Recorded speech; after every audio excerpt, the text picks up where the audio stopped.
అంటే ట్రీలో ట్రంక్కి డిఫరెంట్ షేడ్స్ ఉంటాయి. బ్రౌన్స్, బ్లాక్స్, ఎక్కువ బ్రౌన్స్ బ్లాక్స్ ఉంటాయి. Lighter colour light browns, darker colour అయితే darker browns, blackish colour. So ఇలా కలర్స్ ఉంటాయి ట్రీకి ఎప్పుడైనా.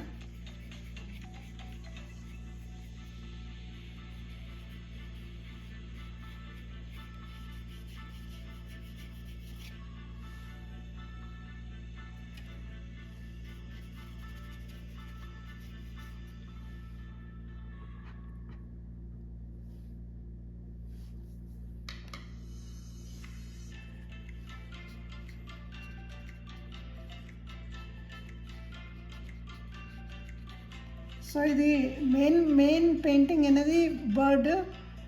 సో మనం ఎగ్జాక్ట్గా ట్రంక్లా వేయకుండా అవసరం లేదు. సో మెయిన్ కాన్సన్ట్రేషన్ బర్డ్ మీద చేస్తామన్నట్టు.